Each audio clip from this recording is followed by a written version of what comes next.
આ છે અમદાવાદના જોધપુર સ્થિત શ્રી ઓમકારેશ્વર મહાદેવ મંદિર। આ મંદિરનો ઇતિહાસ આપણે પૂજારી શ્રી પાસેથી જાણીશું। જય મહાદેવ। મારું નામ શાસ્ત્રી નિર્મલજી જોશી છે।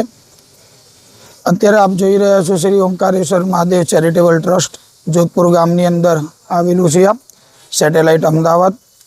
આ મંદિર લગભગ 20 વર્ષ જૂનું છે અને મંદિરનો જીર્ણોદ્ધાર હમણાં જ 10 વર્ષ પહેલાં કરવામાં આવ્યો છે। ઓમકારેશ્વર મહાદેવની અંદર શ્રાવણ મહિનાની અંદર દર સોમવારની અંદર મહાઆરતી કરવાનું આયોજન થાય છે। સાથે જ સાથે મહાશૃંગાર પણ હોય છે। રોજ મહાઆરતી તો હોય જ છે, પણ સોમવારના દિવસે વિશેષ 108 દીવાની મહાઆરતીનું આયોજન કરવામાં આવે છે તથા મહાપ્રસાદનું પણ અહીંયા વિતરણ કરવામાં આવે છે।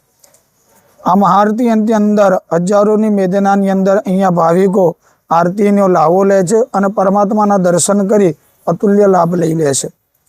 આ સિવાય મહાશિવરાત્રિ, જન્માષ્ટમી એવા વિવિધ પ્રોગ્રામો પણ અહીંયા ઉજવવામાં આવે છે અને પરમાત્માની રોજ મંદિરની અંદર સેવા પૂજા કરવામાં આવે છે અને દરેક દર્શનાર્થીઓ પણ અહીંયા ઓમકારેશ્વર મહાદેવની અંદર પરમાત્મા શિવના દર્શન, મા ભગવતી તથા રાધા કૃષ્ણ, હનુમાનજી મહારાજ તથા શનિદેવના પણ દર્શન કરે છે। અને અહીંયા ઓમકારેશ્વર ગૌશાળા પણ ચલાવવામાં આવે છે, જેના દ્વારા ભાવિક ભક્તો ગાયને ઘાસચારો નાખી પોતાનું પુણ્યની પ્રાપ્તિ કરી શકે છે।